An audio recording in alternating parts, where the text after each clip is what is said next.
Okay, well there we are on board with Puma Ocean Racing skipper Kenny Reed and navigator Andrew Cape as they prepare as well for this start now.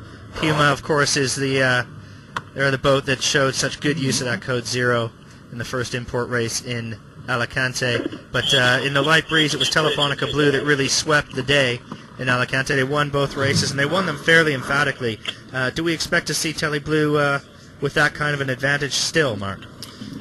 No one wanted to admit to that at the press conference, did they? There was a lot of chat, and there's a lot of hedging. It's a difficult question. I mean, they've come a long way. We've used a lot of sails. They have a limited number of sails that they can use in this regatta and in the event as a whole. So who's used exactly what sail buttons and what sails so far and how many miles each of these sails has done is going to be a feature. They don't necessarily get faster as the race goes on. They may actually get slower as the sails get used. And I think that I heard a horn there, so I think that may just be another flag. We could be postponement down.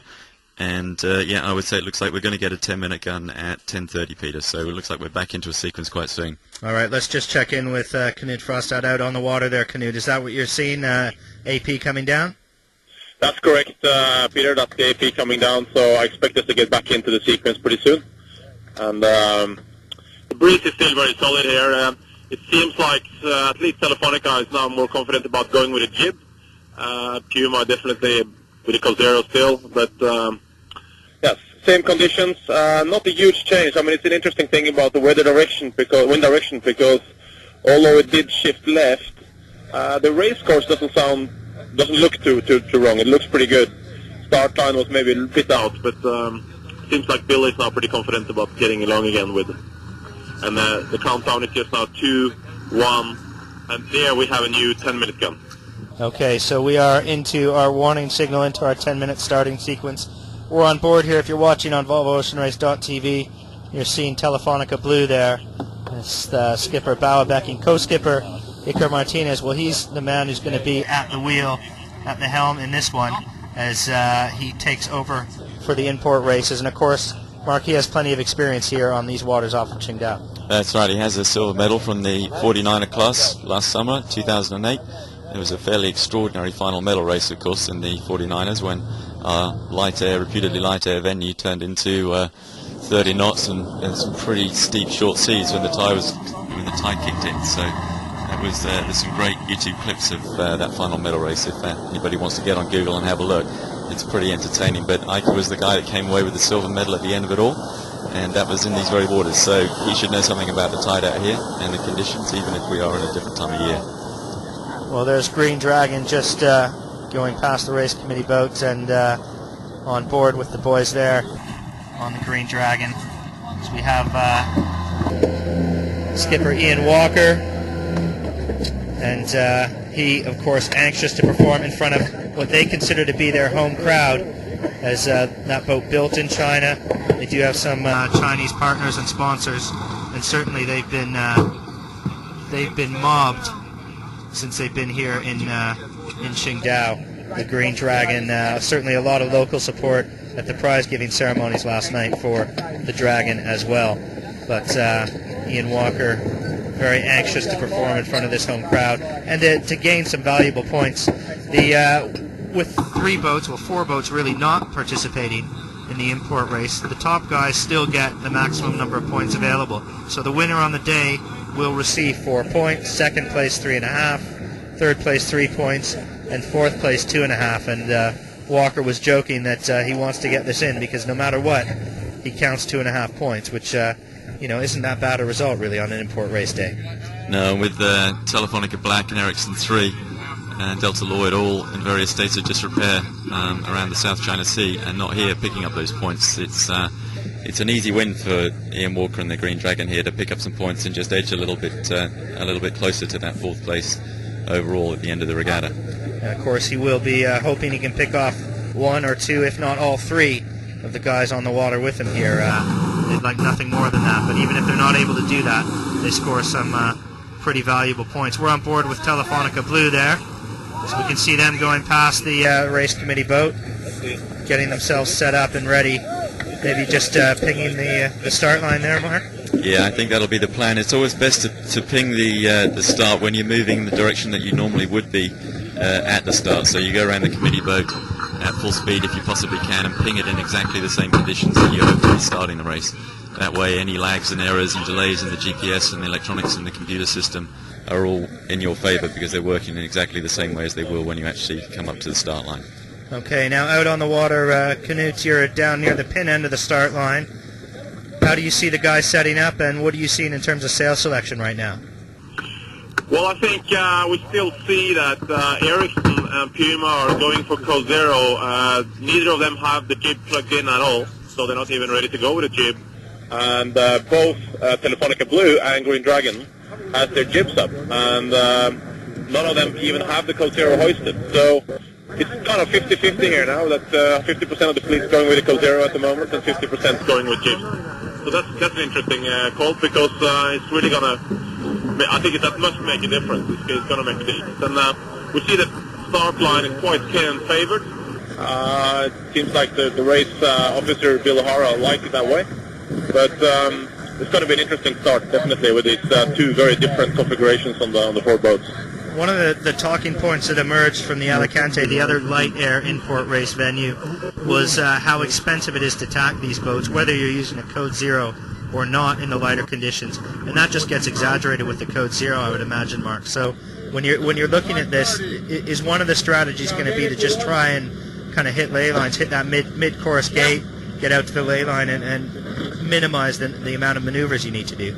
I think we've seen minimum tacks and jives as a pretty winning strategy in the past. The first import race in Singapore, Puma absolutely nailed that. I don't think they did one extraneous tack or jive the whole way around, and they sailed off to a clear wind.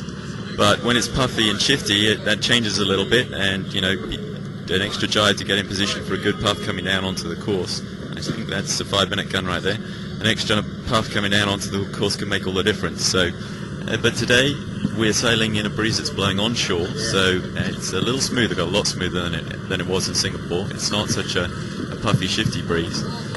There's still going to be holes. It's not solid enough to make it really easy to make it. I mean, I think if you were in a laser, you would for sure be tacking out to the ley line. But in these boats, it's a different matter, because it takes so much effort to actually tack the boats. Now, if the guys without the Code Zeros can tack a little more easily, perhaps they have the advantage that they can take more shifts than the guys with the Code Zeros.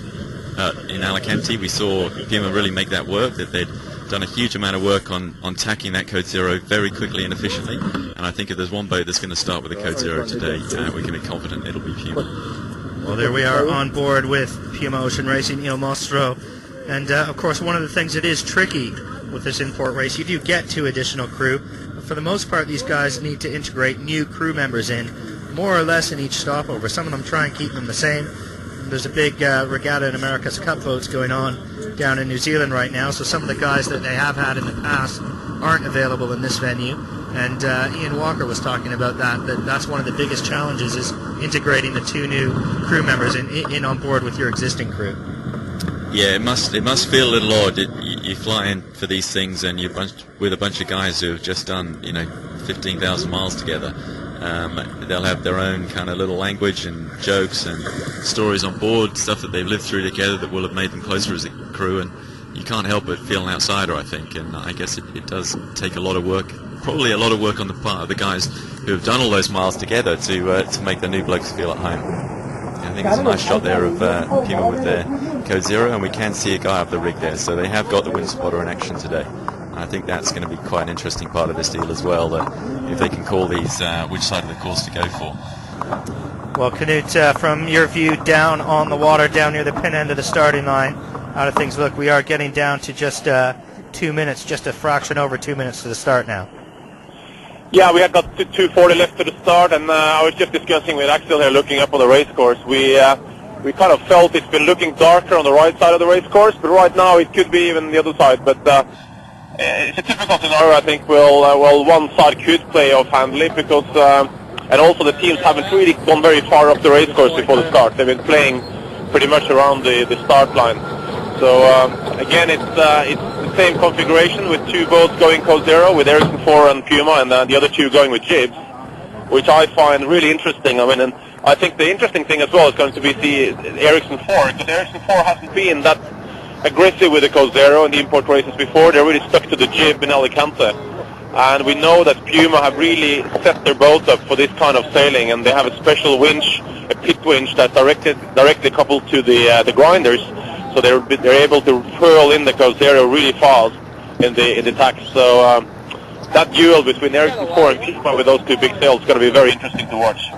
Well, some gesturing on board the Green Dragon there as they're urging one of the spectator boats to get out of their way as they come up to the starting line now. Really not very much time left as we're getting into that final minute and a half towards the start. Green Dragon now. Ian Walker, of course, fantastic dinghy sailor, a fantastic America's Cup sailor, but his starts in the import races have left a little bit to be desired. I think even he would admit to that. It'll be interesting to see with only a few boats on the start line if he's able to get a better start in here, Mark. Yeah, he's set up there on starboard now. I think that's their final tack for the line. Green Dragon on starboard with a minute to go. That's the 1 minute gun there. We can hear the horn in the background. Puma making a little late run from quite a long way back there from the line. Telefonica Blue are coming in to try and get between Green Dragon and the committee boat right now. I think they may come into the shot fairly soon. Green Dragon a little bear away, so lining up at this, it looks like we're going to have, looking upwind, Telefonica Blue, the most right-hand boat. Oh, Green Dragon trying to shut out. Now you see the duel here between Green Dragon and Telefonica Blue. These guys Mark, are closest to the line. Okay, Mark. Sorry. The really interesting thing here is we have Ericsson 4 coming for a port start, and they are coming in just behind me on the pin end, which is obviously going to create some drama because they're approaching the fleet on port, and the only boat on port, and they'll have to, as I see it, they'll have to go behind the other guys because I don't think they can make it in front here. No way in heaven, really. Okay, so 10 seconds to the start here. It's looking like it's going to be clean, as Knut says. We have Ericsson coming in from the port end on port. Green Dragon definitely front row, putting the bows up on starboard tack. Those guys have the best start at this stage. Puma definitely second row. They were laid into that line. They were a long way back at the start, tacking clear now. So it looks like both Puma and Ericsson 4 want to go right on this beat. They want to go inshore, and there may be a little less tide in there. They're beating against the tide. Both these guys are going hard on port tack towards the shore. So Telefonica and Blue and Green Dragon going left on starboard. Puma and Ericsson 4 going right on port. Boy, and there, if you ever wanted an illustration of how expensive those tacks are with a Code Zero, there it is with Puma. Really just very slow in the water coming out of that tack. Knut, what are you seeing out there? Well, I'm just on the left side of the course here, and as you said, Puma had a disastrous start. They really did exactly what you don't want to do with a Code Zero, having to tack right away. And Ericsson 4 really did the right thing. I mean, port starts is an interesting thing, and we've been seeing that in France with the trimarans, with boats that have big sails and take a long time to tack. You have to be late to the line when you want to do a port start, and that's exactly what E4 did. And they managed to cross behind Telefonica Blue with really good speed and good pointing. So, to me, Ericsson 4 really had a great start there with the Code Zero. Now it really matters which side's going to pay off, with the two jib sailing boats going to the left and the two Code Zero boats going to the right, with Puma quite far behind already. Mark, would you say the port tack start is certainly something easier to do in just a 4-boat fleet? I don't know if they'd have been as happy to do that with 7 boats on the line. No, they would have been struggling to find a gap as it is. I think they did a little duck behind Green Dragon Telefonica Blue, but not much. And as Knut says, they had fantastic pace on the line, as we saw as they just sailed off and away from Puma. I think if you're looking at the tracker now, you'll see how much a different angle there is between Ericsson 4 and Puma. Puma's still struggling for speed, and it just goes to show you how long that slow tack lasts, how long that impacts on your boat speed, because they still haven't got that thing going the same speed as Ericsson 4. So Ericsson 4 at the moment looks like is in the lead. She's closest to the mark, certainly. We're doing a VMC calculation here, and the track viewer giving Ericsson 4 the lead. Puma in struggling a little bit, actually, but right now in second place on the track viewer. We don't like the left-hand side of the course on the viewer, but again, it depends a great deal on where the pressure comes from and where the wind comes from. Well, certainly it looks like the guys who've headed out left, Green Dragon, Telefonica Blue, they look a little bit bowed down right now. But we'll maybe go out to the race course now. Knut, you're with those guys. What does it look like out there? Well, to me, it looks like the Green Dragon are doing quite well, actually. They've been quite powered up, and they could look like a little bow down from the start. It's a bit difficult to see with the current, but to me, they look Did pretty well, and Telefonica Blue, as I speak, had to tack off as Green Dragon was starting to push up and setting higher on them. So Telefonica Blue just tacked off now, which splits the two again, and Green Dragon keeps heading further out left. Okay, well, we could see that on the tracker, and no more of a better illustration of what Green Dragon's been able to do there in squeezing up and forcing Telefonica Blue off. But Mark, taking a look at this, Green Dragon doesn't have that much further to go before they're going to need to tack to hit that mid-course gate. No, I think Telefonica Blue, with a bit of luck, will be leyline there for the gate on port tack. Green Dragon, I suspect, will not go much further. She'll just ensure she's got clear air and then tack to port. And there we go. There is Green Dragon tacking to port. So we have the two boats on the left on port, the two boats on the right, a little further to go before they can tack to starboard for the gate. It's going to be quite close, though. It looks on the tracker right now. Now, Canute, maybe a question for you out there on the water. The use of the code 0, does that affect pointing ability? In other words, are you able to sail as close to the wind with the code 0, or do you just make up for it by going a little bit faster? Well, that's exactly what you do. I mean, the code 0 gives you more power, and it gives you more speed, and as you go faster, you won't be able to point as much. So very clearly, you will struggle. But there is an interesting thing with these boats, that they have all appendages that really need speed to work. So if the boats are slow, they don't really go well upwind anyway, because they'll start drifting. So you need to be fast to sail high in a way, because the faster you go, the more efficient your dagger board's going to be. And that's why speed is always king, really, on these boats. And if the guys can get the code 0s to work, they're going to be very, very efficient. So we have an interesting scenario now. I mean, both the guys on the left side are heading back in towards the middle. And to me, at the moment, just behind Telefonica Blue, it looks like they're a little bow down compared to the guys on the right side. But that could also be a wind speed. It's difficult to say. Okay, well, we're going to look for those guys out on the right to tack shortly, because certainly looking at the tracker, they don't have too much further to go before they're going to need to tack to squeeze themselves through that mid-course gate. And the guys out on the left, Telefonica Blue, Green Dragon, they've made their tacks. They can both certainly lay that gate now. So we will get a good indication of whether the right has paid or the left, or perhaps maybe we should be saying whether the code 0 is paid or the jibs in just a moment or two here, Mark.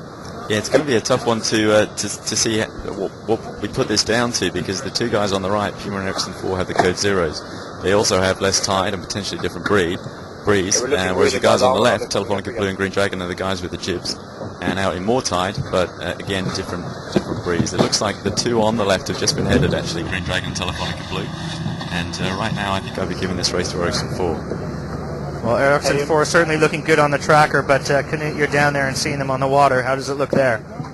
Well, you know what surprised me was that about 2-3 minutes after the tack with Blue and Green Dragon tend to fall behind Blue, really, and lost a lot of distance.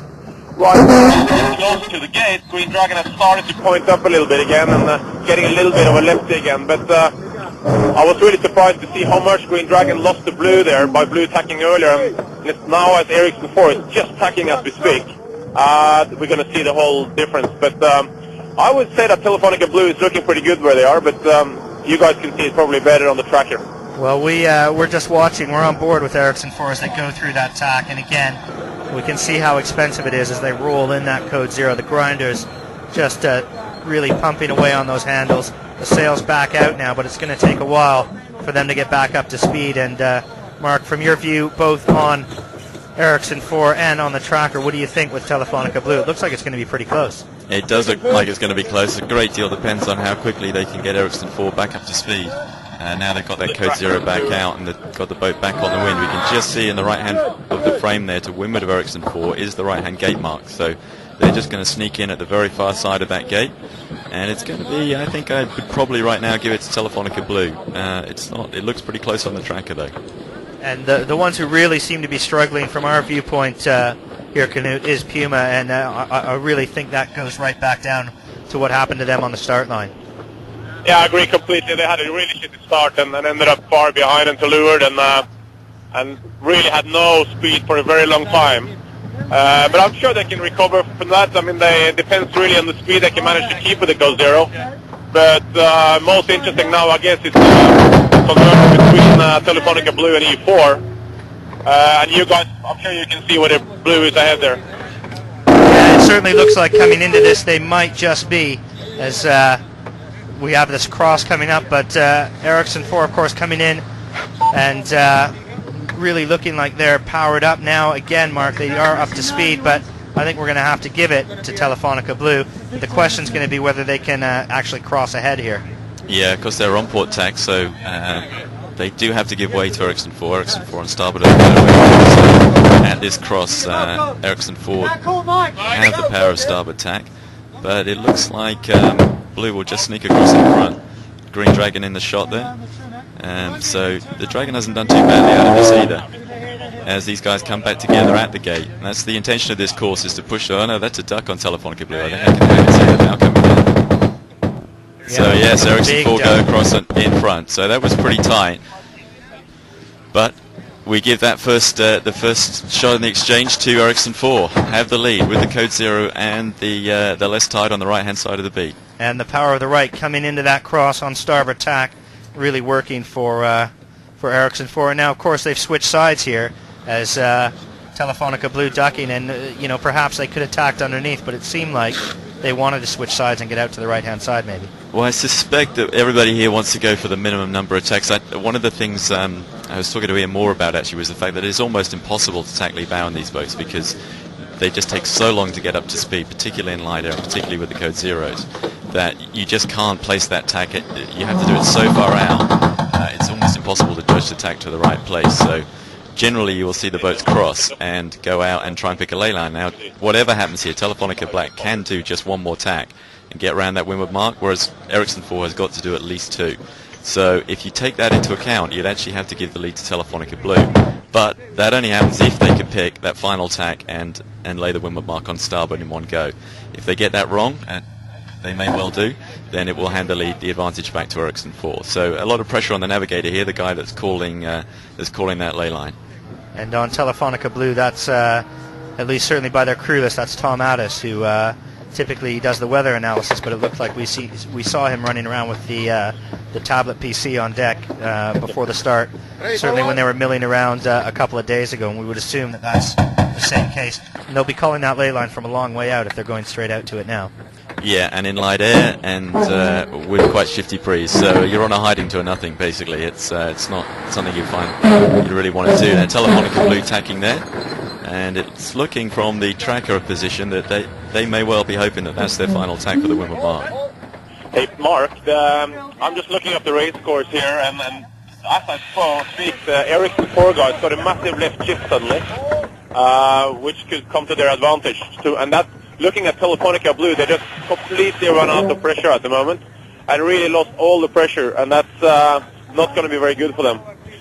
And Puma has caught quite up with Green Dragon. They're not far behind, and if I was putting my money on someone right now, it would be on the E4, because they've had a big left shift. They're just hacking it right as they speak. And next crossing with Blue, I think you will find that E4 has been catching up a lot even more and might be further ahead. Well, that certainly seems to be what we're seeing on the tracker here, Mark. Yeah, Telefonica Blue has just sailed off a cliff there. They're almost sailing back down their original track. They sailed out to that right-hand side on, and at the moment they are right back with Green Dragon. So it's pretty tight. That group of 3, Ericsson 4 looks like a comfortable lead as they tack to port. Out on the left-hand side of the course, they've got a great shift. They're tacking over to take advantage of it onto port tack. But the other 3 are really tight right now. Well, you could throw a rope. It wouldn't need to be very big to circle around Telefonica Blue, Puma, and Green Dragon. They're out in the middle of the race course. Ericsson 4, in contrast, out on the left-hand side. They did get a nice shift to the left. They've tacked, but we're not quite seeing the impact of that shift yet because they're very down speed. Knud, what are you seeing out there? Are they down speed just out of the tack, or has the wind died up there for them as well? Well, I think what E4 is doing is just building speed, and you need to get the boat going with that big sail before you start pointing. So I think they've been coming out quite low, and I think the breeze might have dropped a little bit in general because they all came out with very slow speed after their tacks. And I think right now Blue has got the speed up again, and I'm not exactly sure how they're going to cross, but they might be as close as they were in the last time they crossed. And I wouldn't be surprised if you see that will be catching up to the leading guys, because Puma to me looks with a very good pace and heading off on the left side there. Yeah, I think we can see here Ericsson 4 look like they are ducking. On the tracker it looks like they're ahead, but on the pitch we see on the screen right now, the sheets are coming out, and there's Telefonica Blue in the frame. Ericsson 4 have had to duck, so the roles completely reversed there from the first cross. We now have Ericsson 4 ducking Telefonica Blue, but she now is in a situation where she might get to the windward mark with just one more tack, whereas Telefonica Blue has got to do 2. And of course, switching sides, Ericsson 4, the next time they cross, they will be coming in from the right and have the power of that starboard tack advantage if it does come down to it and it stays that close. Now, Puma also still heading out to the left, Green Dragon out to the right, and Green Dragon, Mark, looks like they might be the ones setting up to do just one more tack and in. Yeah, but they're a long way out from that mark, Peter. It's an awful long ley line, and as we can see from that helicopter shot, it's incredibly patchy out there. There's not much breeze at all, and there's breeze some places and a lot less in others. So you've only got to just do one bad tack or get stuck in one hole, and you can get in a lot of trouble. Okay, well, we have had an exciting first leg so far. 2 laps of the race course is on the cards. We're still on the first lap, the first upwind leg, and we have seen a few lead changes here. We've got a split in sail selection. We've had a split in choosing what side of the course. But the upshot of it so far is Ericsson 4, Telefonica Blue. Well, they've been the 2 at the top of the fleet, and they've been crossing each other. First to Ericsson 4, last time to Telefonica Blue. Puma, well, they're trying to get back in it. They didn't have the best of starts, but they have made up quite a bit since then. And Green Dragon may be doing a bit of a flyer out here to the right-hand side of the race course and trying to pick that final starboard tack ley line. But as you said, Mark, it looks like they're coming in from a long ways away. Out on the water, Knut, where are you and what are you seeing? Who are you close to? Well, we're actually right between Telefonica Blue and Ericsson 4 are sailing on opposite tacks. So with the fleet splitting again, it's going to be an interesting approach again. You see it's coming out well. I'm quite impressed with Telefonica Blue. Actually, they're keeping up good pace just with that jib. But it's interesting that Torben on A4 decided to cross again completely and head out on the right side. He's well known for sniffing the shifts. But I think, to me, the boat that looks like most powered up is really Puma, and they always seem to look powered up with this configuration, but they look like they have good pressure still. So the next meeting is going to be difficult to predict, actually, but it looks a little bit less wind right now in the middle of the race course than they had down at the start line, so that might favor the guys with big sails. Well, we're just looking, and if you take a look on the tracker, Mark, you can see Puma definitely curling off to the left a little bit there, and whether that's a result of a little bit less pressure or a shift to the left, and Telefonica Blue doing the same thing, really. Yeah, both those guys. I think we may now see Blue about to tack, actually. So we're going to come back, lining up for the top mark, which you can just see on the tracker, bottom left of the screen there. So Telefonica Blue, final tack for her approach, but she's got to do one more tack to get round the mark. So that's a good extra 40 seconds she's got to do on this beat compared to the 2 guys out on the right-hand side, Ericsson 4 and Green Dragon, if they can pick this final tack and approach in one go. Well, I think we'll be looking for Green Dragon to make that tack fairly soon. They look like they're trying to be quite conservative and safe with that ley line right now. Ericsson 4 inside them, and certainly we'll be watching them for attack as well. Knut, you've got Telefonica Blue coming in now, not quite port tack ley line, but certainly very close to it. And Ericsson 4, there must be getting out near that starboard tack ley line. I think, Peter, what has really happened is that the wind has dropped. We have less wind all over the race course at the moment, so the angles from the boats are going to play a little bit of a trick, because it looks like they're all sailing very low, and that is just a consequence really of the wind dropping. So, but I must say that Telefonica Blue looks like they're sailing extremely low on port tack, meaning that they definitely don't have a lift there. If anything, they're sailing across the race course at the moment on the right-hand shift, which is going to be really painful for them. I'm very close to them right now, and they're almost pointing at Ericsson 4.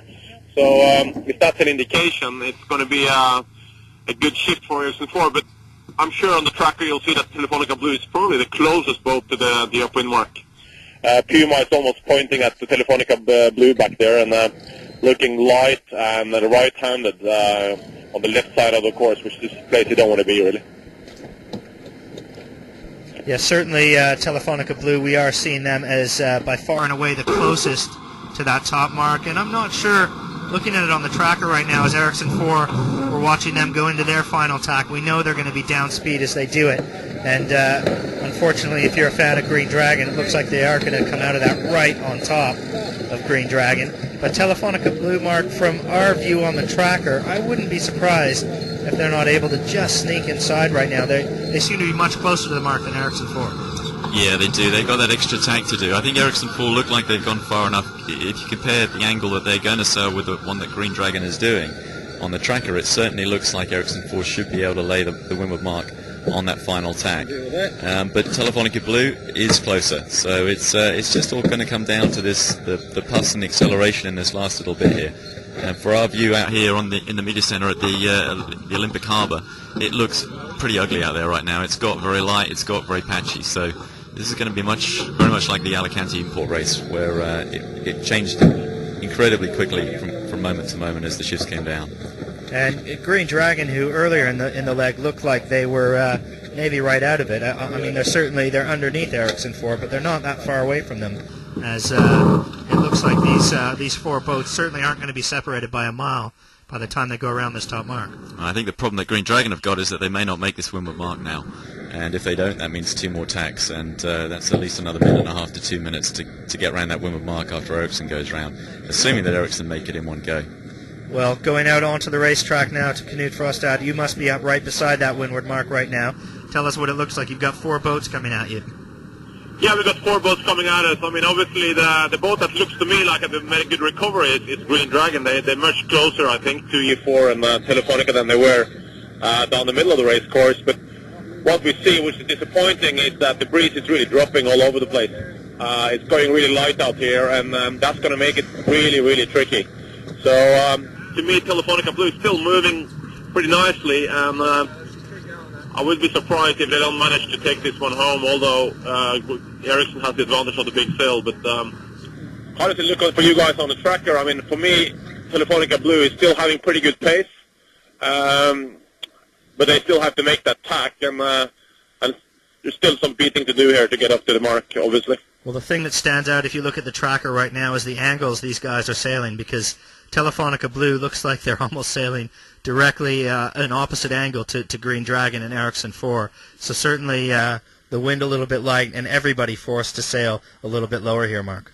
Yeah, I mean, in powered up conditions, you might expect these boats to tack through about 90 to 100 degrees. Right now, it looks more like 160 degrees on the tracker. It's pretty slow, and remember that they're against the tide going up here as well. So they've got everything against them at the moment in their efforts to get around this windward mark. Just see at the bottom of the frame there in the picture, Telefonica Blue in the background, the city of Qingdao beyond that. And as we are looking at it, that power of the right and starboard tack may be coming into play again here for both Green Dragon and Ericsson 4, as Telefonica Blue coming up for a cross here. It looks like with Green Dragon, Mark. Green Dragon and Ericsson 4 to windward of them as well. So Ericsson 4 have gone through ahead. I think that is definitely going to put the Ericsson 4 in the lead. Telefonica Blue also look like they're going to have to duck the Green Dragon here. So good recovery for Green Dragon. But again, if they don't make this windward mark, which I don't think they're going to, they've actually got to do 1 extra tack over Telefonica Blue. So they could well put Telefonica Blue round ahead at this first mark. Well, and looking at it on the tracker now, I'm not even convinced that Ericsson 4 is going to be able to make this mark. It looks like it's going to be very, very close for them. They might just be able to shoot it, but shooting a mark in these conditions, I don't know about that. And that would be pretty ugly. It looks a little better on the helicopter shot. We caught a brief glimpse of it a minute ago with the windward mark on the bottom of the picture with Ericsson 4, and it looked like they were making it at that particular point in time. So a great deal. If Ericsson 4 get around here in one go, they're going to have a seriously good lead. They're gone. They're with the tide. They're going downwind, and they're in great shape. Well, Knut, you're out there, and you can probably call this better than anyone. Certainly it looks like they're pinching up, trying desperately to get around that mark, and if they do, it looks like they'll be able to extend well. Yeah, Peter, I'm just positioning myself just behind them now, and it looks to me that Ericsson 4 is going to make that mark, so they will have a substantial lead around that first upwind mark. I'm just getting behind them right now, and yes, Ericsson 4 going to make that mark. So they will have a huge lead. And then the interesting next crossing is going to play Green Dragon, but they have to make, as you said, those two tacks, which is going to be really painful now compared to Telefonica Blue. But I think Telefonica Blue actually tacked quite early there. We'll see if Telefonica Blue is clear on the lee line, but if they are, Green Dragon will have to duck behind them, and they'll be stuck as E4 just rounded. So they are now heading downwind. Okay, well, at the first top mark of a 2-lap course, it is Ericsson 4 first around and leading, and as we've said, it looks like they may be able to extend quite well here because the others certainly forced into doing some extra tacks. Mark, we've got Green Dragon on the screen there, very slow, very low, as they've done the first of the 2 extra tacks that are going to be required for them to get around that mark. Yeah, this is a painful exercise for these 2 guys, and they are having to duck Telefonica Blue here, so Green Dragon going back to third. They're ahead at the last cross, but not at this one. It looks like Telefonica Blue they're going to be rounded. Great helicopter shot there. They're just going to get around this windward mark in second place. Green Dragon have one more tack to do. If anything, I think the wind's piped up a little bit more. They all look to be moving a little bit more happily now, so that'll certainly help down this run when, again, the angles are going to be horrendous. They need to get some wide, tight wind angles to get some speed on with these spinnakers in these conditions. Got the tide with them now, of course, that will be helping. So carrying on in a straight line away from the shore, what you think would be stronger tide offshore. It looks like it'll be the call on this first run.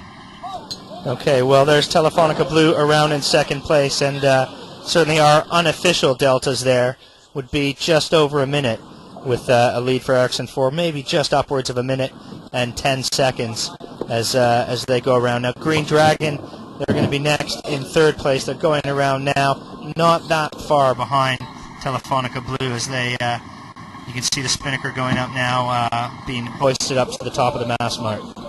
Yeah, and I think that we have got a little bit more breeze. It's made those final 2 tacks a little bit less painful for the guys on Green Dragon. They've gone around in good shape. They're not that far behind Telefonica Blue. Guys who are in trouble are Puma here, and really unexpected that, I think, because Kenny Reid has probably nailed more starts in this Volvo Ocean race so far than anybody else out there. But he had a horrible one today. They were just a long way back from the line coming into the final approach, and in light air it's always a little bit dangerous to get a long way from the line because it's only got to drop a knot or 2, and all of a sudden you just don't have time to get back to the line and set up. And they started solidly second row, and they've never been able to recover from that so far. Okay, well, we've got 3 boats around that top mark. Ericsson 4, just over a minute, maybe a minute 10 ahead of Telefonica Blue, and Green Dragon a further maybe 40 seconds adrift, as we can see them all set up there. Canute, you watch the roundings. Anything stand out for you on spinnaker hoists or anything like that? No, I think they all have pretty similar hoists, really. Green Dragon seems to have a brand new spinnaker that looks really nice and setting nicely. No, it's not really anything specific. Ericsson 4 is driving as we speak, so they're heading back toward the middle of the course. So what is going to be interesting now is to see the performance downwind, because Telefonica Blue has always looked very strong downwind in light conditions. But I think I'm really impressed about the new chute on spinnaker on Green Dragon. That looks to be setting really nicely. Looks like to be quite a light sail, and that's complicated for these guys, because every time they build a sail, the sail needs to be used for a lot more than just the light air import race. So to build them light enough, it's always a gamble. Well, we've watched Puma go around now. That's all 4 boats around. Puma may be about 50 seconds behind Green Dragon. That puts them just about 3 minutes, maybe a shade over 3 minutes behind Ericsson 4, the race leader, after the first leg of this first import race.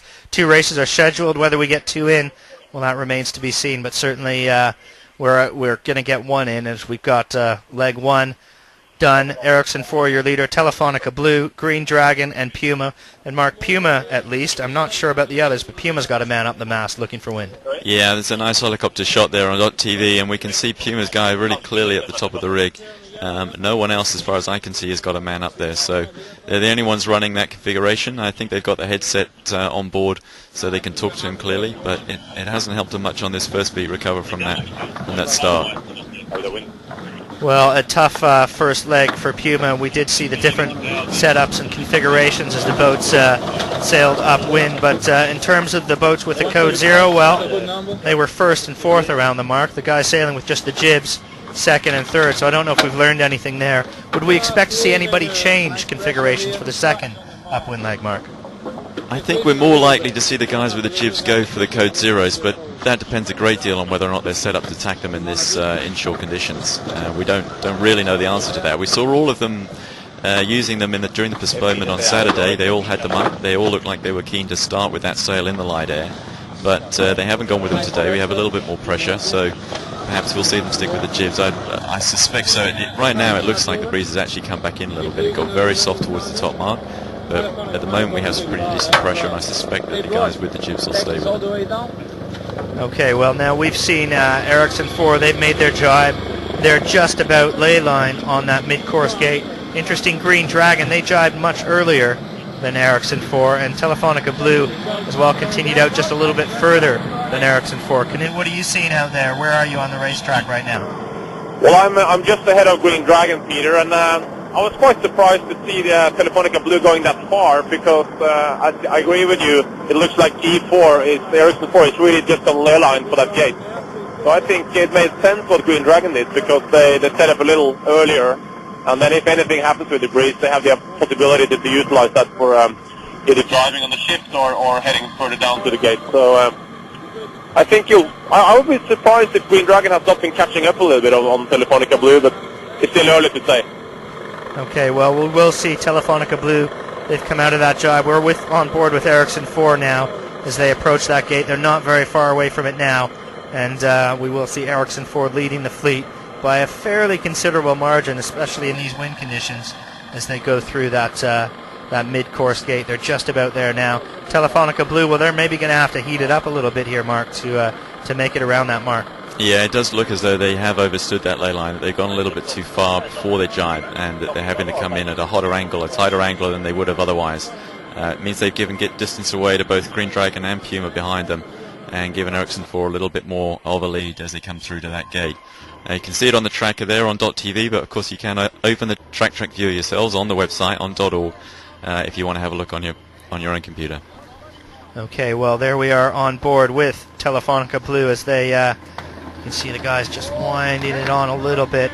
They try and heat up and make it around that mark. Green Dragon also sailing fairly high here, certainly what we're seeing on the tracker, but the guys on Telefonica Blue are the ones who definitely need to come up to make it around that mark. Now this mid-course gate, you need to sail through it both upwind and downwind, and certainly it changes your strategies and changes your thinking.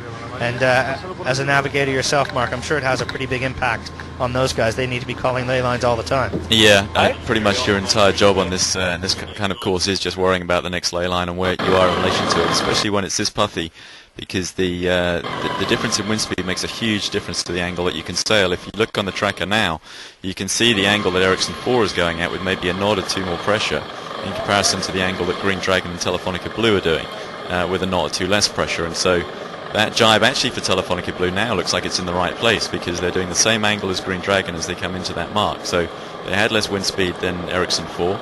They had to go a little bit further to be able to lay the mark on port cleanly. So good call from the navigator on Telefonica Blue. It's funny, the navigators who do commentary are always saying good call by the navigator, the guys out on the water. You guys must have a union going. Ericsson 4 still in the lead. Telefonica Blue coming up hard. They will be second through this mid-course gate. Green Dragon, well, they're set up to weather of Telefonica Blue. It looks like they'll be third, and I'm not sure. From here, it almost looks like Puma's maybe starting to make some inroads to those two guys ahead. Yeah, it looks to me like they've got the pressure now, that they've put their bow down a little bit more, and perhaps the wind is coming in from the back of the course, shaking them down towards those middle two a little bit. So it is, and as we look out again from the media center, we can see how puffy it is across the course. If anything, the guys look like they're all in less breeze than there is over on the shore here. So whether or not that wind spotter up on Puma can see the same thing and he'll be taking them out this side for the next beat, we don't know. But that's the next concern for these guys, is where's the pressure going to be on this next beat. Well, there's Telefonica Blue through that gate, bow going down, so they were heated up a little bit to make it around that mark, but they've certainly been able to turn the bow down now. Green Dragon will be next through, but Puma really making a bit of a run here. Is that what you're seeing out there as well, Knut? Well, we're just behind Green Dragon, and as you say, it's pretty clear that Puma has been working themselves down inside the lane of Green Dragon, and might be coming with some pressure from behind, because it's certainly where I am now. I'm just at the gate. It looks like it's more wind again. It's more pressure again, so that's good news for us to get this race finished. So they're certainly looking better, and Green Dragon might be sailing too high in the beginning there and worked themselves outside the line of Puma. At the same time, the Green Dragon will have to drive pretty soon because compared to the wind direction, they're not too far away from the ley line to the bottom gate. So as you see, Ericsson 4 just drive, and it's going to be interesting to see how Puma does on Green Dragon. Okay, well there's Ericsson 4. We had them on helicopter for just a moment.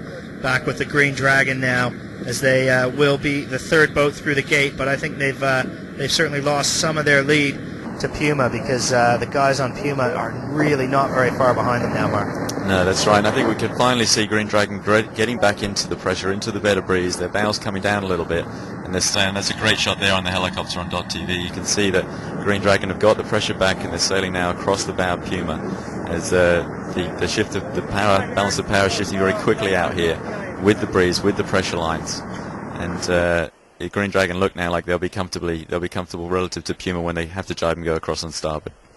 Okay, well, Green Dragon just third through the gate. Puma not very far behind them in terms of being through the gate, although I think Green Dragon may be positioned a little bit more advantageously in relation to that bottom leeward gate. And of course, Ericsson 4, they've made their jibe. I don't know if they've quite got that ley line for the gate right, although it looks like they too are just getting powered up now and putting their bow down.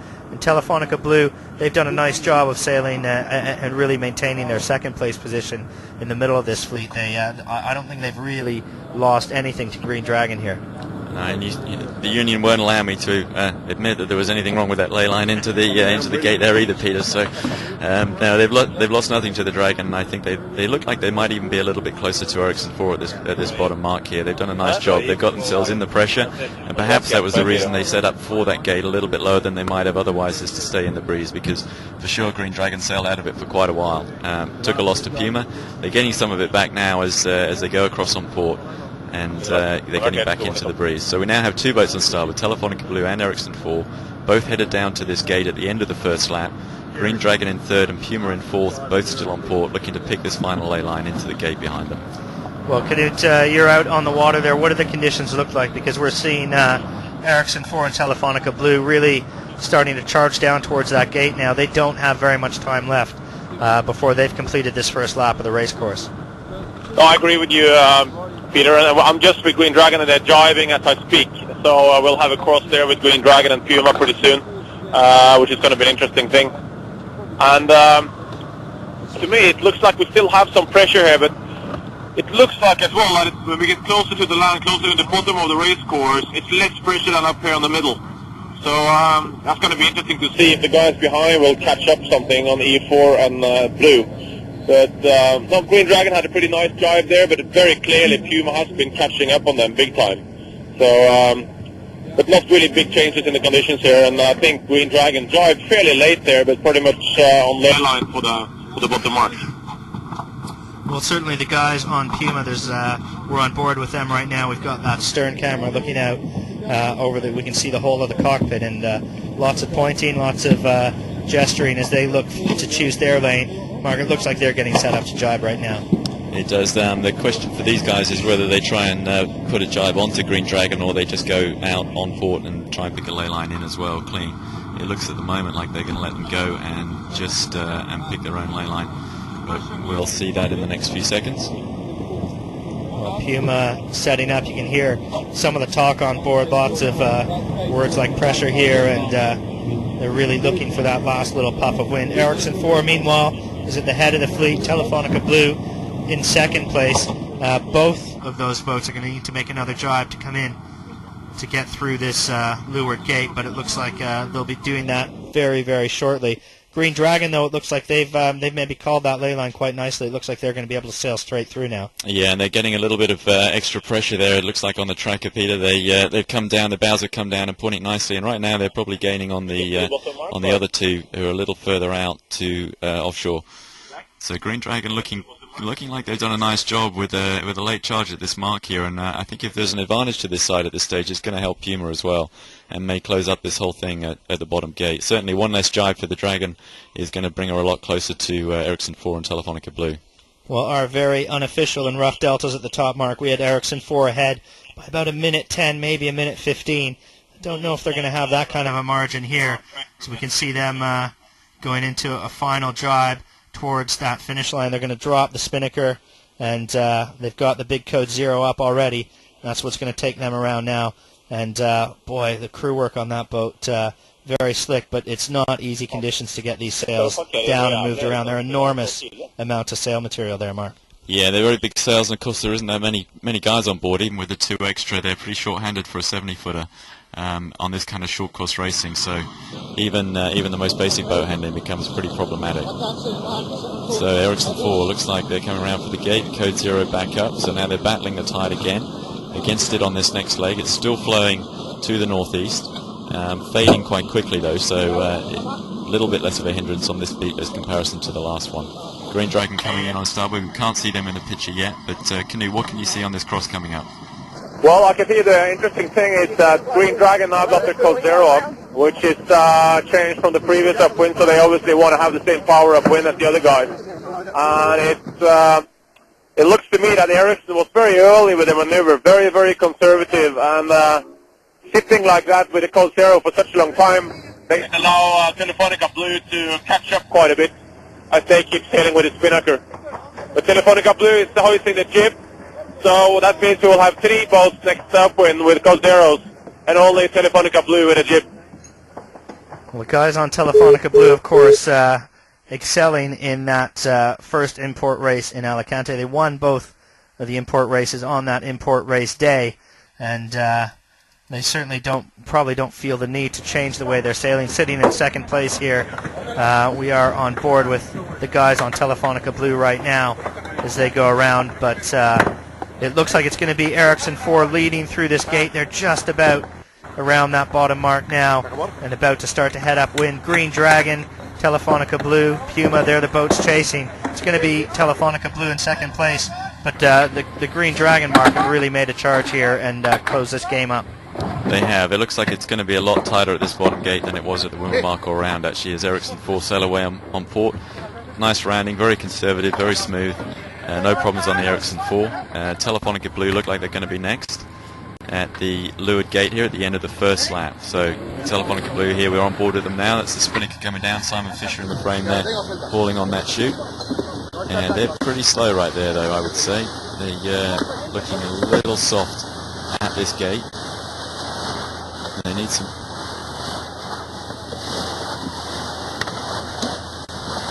Yeah, there's Telefonica Blue. The guy's really working to get that spinnaker down, get the sail material down into the cockpit and then down below into the cabin where it's going to be repacked.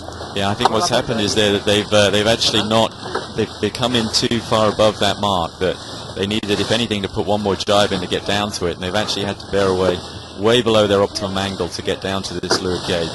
It's fantastic news for Ericsson 4. I think if we look on the tracker, you can see that the very different angles that Telefonica Blue and Ericsson 4 have taken into the mark. Ericsson 4, nice fast angle with the code 0 up, very conservative. Telefonica Blue pushing it a little bit harder, jiving before it, trying to cut the corner, and really not getting away with it. They've come in way above the mark on their optimum angle, and it's been a real slow rounding for them. So it's not closed up at all after all that. Ericsson 4 in really good shape now up this second beat. Well, Ericsson 4 around and looking like they're doing quite nicely on the right-hand side of the race course. There's Telefonica Blue going around very slowly, as Mark described, just going around through that gate now. They've also chosen the right-hand side if you're looking upwind of the gate, whereas Green Dragon, well, they're going to do the opposite. They're going around the left-hand side, around that left-hand gate, and they're going around right now, so they have certainly closed this game up with Telefonica Blue. Puma will be the 4th boat around, still a bit of distance to go for Puma, but certainly the battle for 2nd and 3rd place closed right up between Green Dragon and Telefonica Blue. And Knut, are you down there? I know we did lose you for a second there. Are you still online with us just now? What are you seeing there? Well, Peter, if you can hear me, that was an interesting rounding because Telefonica Blue, as you said, came on way too low without the spinnaker up, and Green Dragon I think what they did was really the right thing to do if you're not certain about which side to play, because they managed to have a bottom mark rounding with full speed, coming in with the code 0, never ever stopping. So that now really depends whether it was right or wrong to go for the left-hand side. But certainly Green Dragon had a really nice rounding, and it looks like Puma is going to follow Green Dragon and do exactly the same rounding, heading out to the left with speed around the bottom mark, instead of driving and losing all the speed. And I think Telefonica Blue lost almost 100 meters there right in the rounding. Well, Green Dragon has taken 2 minutes out of her on that last run, Canute. That's the splits on that last leg. It's a full 2-minute gain to Green Dragon over Telefonica Blue by the time Backing and his boys are around that leeward mark. Okay, so we've got Puma going around now in 4th place, but our deltas are Ericsson 4 was around in 1st, Telefonica Blue a minute 40 behind Ericsson 4, just 18 seconds back to Green Dragon behind Telefonica Blue, and then Puma still struggling a little bit, a full 3 minutes and 14 seconds behind Ericsson 4, so they've still got quite a bit of work to do. It looked like they'd come back into it in the middle of that leg as they went through the mid-course gate, but certainly slowing down a little bit on the last half, the latter stages, and we can see a lot of talk on board Puma right now as they start to head upwind and look for a way back into this race, but they've got a lot of work to do here, Mark. Yeah, they actually had a pretty good leg. They had probably the second fastest leg time behind the Dragon.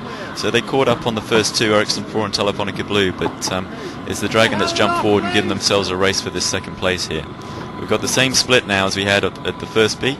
Different boats involved though. We've got Ericsson 4 and Telefonica Blue on port, headed towards the shore, on port tack, and we've got Puma and Green Dragon. Dragon are just about tacking there now, I think, so for the gate.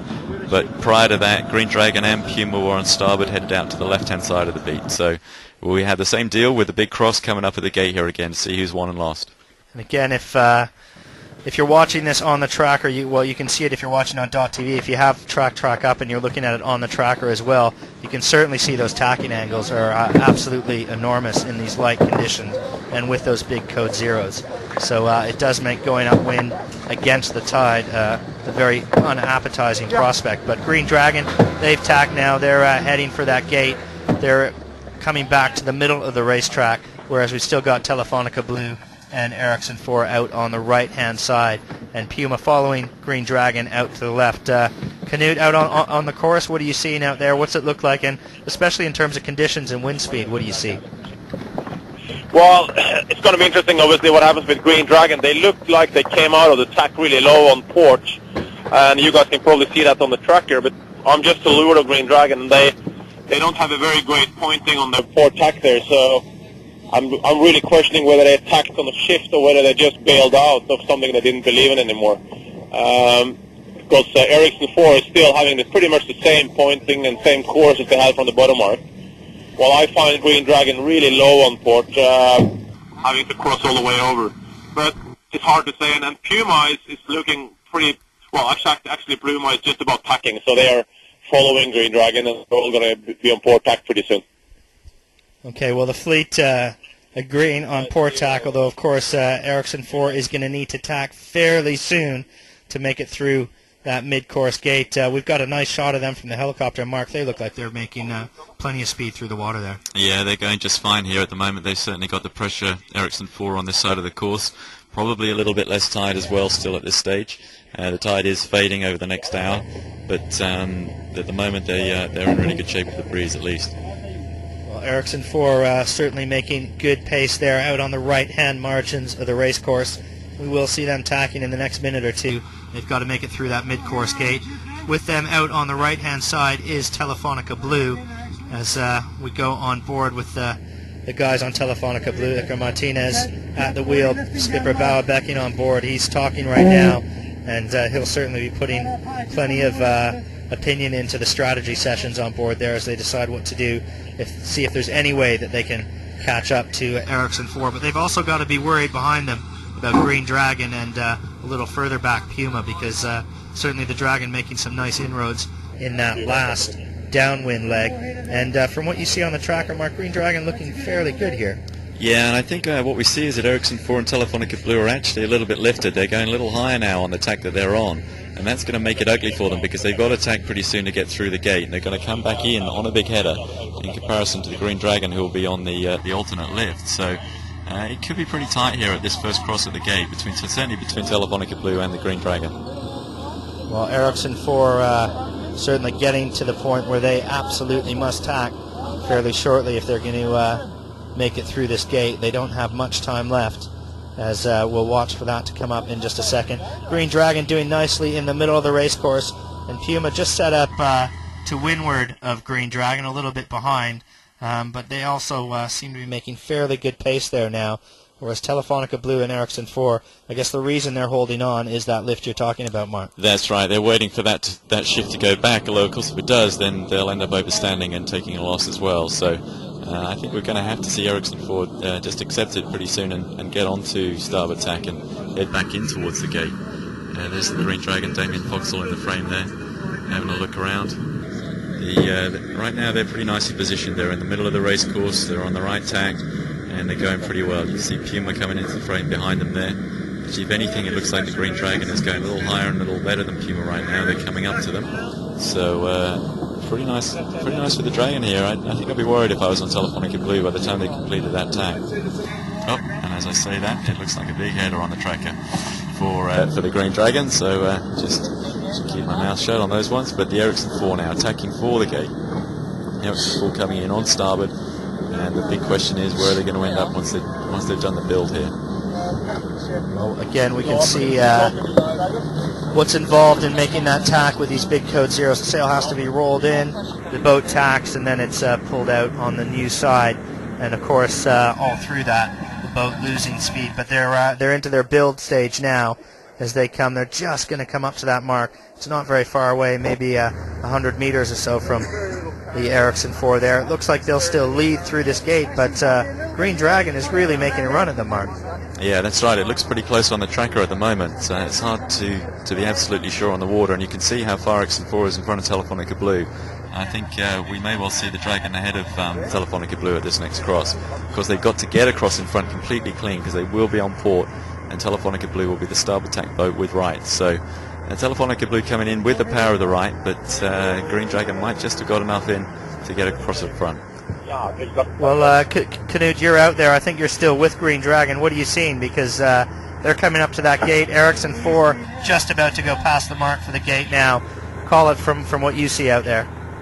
Well, I'm just behind Green Dragon, and I can tell you they have really good pressure, and they're looking really good. I mean, they're certainly a lot closer to E4, a lot closer. They might even be ahead of E4. I don't know how you guys see it on the tracker, but they're very close to E4, and they have good pressure, a nice little left shift, I would say, and I'm surprised to see their code zero. It's not really very tight sheeted. It seems like the sail is almost too long for the boat because they can't get the sheeting position far enough back, so it's quite a deep sail on the bottom, so they never really can sheet this sail all the way in on the bottom like Puma can. So, but no, Green Dragon is certainly going to be right up with E4, and if they're behind, they're just going to cross very close behind the stern of E4. So that's a great recovery from Green Dragon, and certainly far ahead of Telefonica Blue. That's nice for the locals, the Chinese boat there being that close.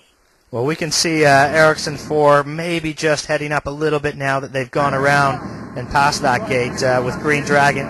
The Dragon maybe not needing to duck here, Mark, but just about anyways. That's right, and I think we see Ericsson 4 tacking there on the mark because they want to get going the other direction. I think the shift is all to the left at the moment. That's given Green Dragon and Puma these big gains. Everybody needs to be on port, but Telefonica Blue and Ericsson 4 had to do that, forced into that final starboard to get back to the gate. And that was the whole idea of this race course, was to force people back together, to make gains and to make losses, and it's certainly given us a full-on race here. Ericsson 4 were gone at that leeward mark, and now the Dragon is all over them. Now, Knut, just call it out there, because Ericsson 4 has put in attack. You would say it's in a lee bow position if they can get up to speed, but how is that going to impact Green Dragon? Well, you're right, Peter. They just tacked to a lee bow tack there, and they obviously were very slow after the tack, so Green Dragon is going to sail right up to them. And I think what Ian will do, just keep the pace on. He's trying to left as I speak to stay the weather of them, and it's very clear that Green Dragon cannot live there for very long. So most likely Green Dragon will have to tack off from that position. But it's a great race because they certainly caught up everything and they're right up with them. But as I speak now, it's only a boat length between them, windward leeward.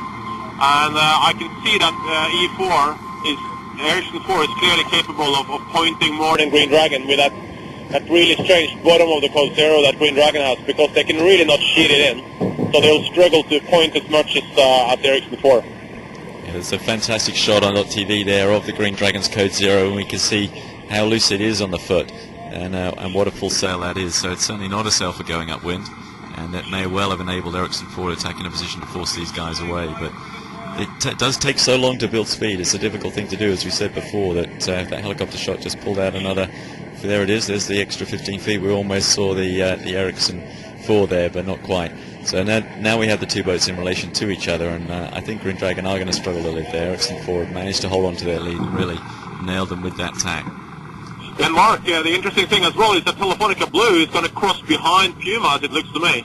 And that's another change in the race course, so we have a race on here for third as well, which is very close. Certainly the guys who took the right-hand side at that leeward gate, Ericsson 4 and Telefonica Blue, they've been hurt maybe by the wind chip, but also by their mark rounding. Both of them had trouble maybe overstanding that mark. They had to sail very down. They were both very slow going around that leeward gate, especially Telefonica Blue. And it looks like on the tracker canoe, is it Puma that's ducking there? Yeah, Puma did a horrible duck there. It's almost like they didn't see Telefonica Blue, because they ducked in the very, very last moment and had to sail dead downwind to get around Telefonica Blue, and took a massive loss. That was really unnecessary by them, and a big mistake, missing Telefonica Blue. Or maybe they thought they could cross ahead, because by waiting so long to duck behind the boat, you get a horrible crossing, and they gave away a couple of boat lengths there. It's a difficult call there to, in this much pressure, it's always pretty ballsy to try and get it across on port. A tiny little drop in the pressure at the last minute, and all of a sudden you're not making what was previously a completely clean cross. So Puma take a loss there, but they are going the right way on port tack. They're through the gate. They have just one more tack to do if they can nail the final starboard tack to the top mark in one go here. So is Telefonica Blue the only boat on starboard now? They still have the two tacks to do to get round the top mark. The Green Dragon holding in as well, still on port behind Ericsson 4. Ian Walker determined to go the right way regardless of the potential bad air that he's getting from Ericsson 4. So it's lining up pretty nicely. We have two pretty full-on battles here. Ericsson 4 and the Green Dragon for first, Puma and Telefonica Blue for third and fourth. And we're just looking at the time splits on going from that leeward gate up to the mid-course gate.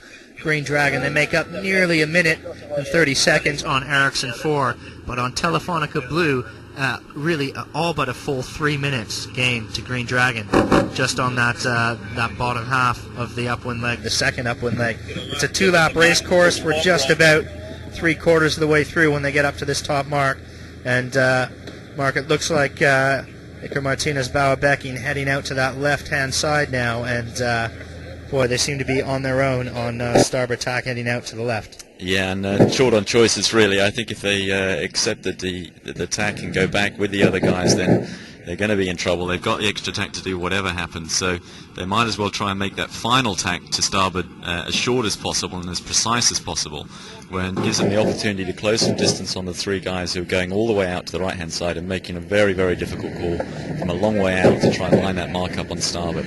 So Telefonica Blue's options to gain here, or opportunities to gain, are in doing a short final tack, a very accurate one round the mark, and catching the guys out on that right-hand side. We saw in the last leg, Green Dragon tacked from a long way out and ended up having to do 2 extra tacks quite close to the mark to get around. That's the kind of opportunity that Telefonica Blue need to use here to catch it back up again. Well, this weather mark, of course, is up nearer our position in the media center. We've got these enormous windows, a little bit of elevation where we can look out over the racetrack, and it does look, again, as it did the first time they got up here, fairly patchy. Not so sure about shifty, but definitely plenty of changes in pressure up here as we have Ericsson 4 and Green Dragon coming up towards us.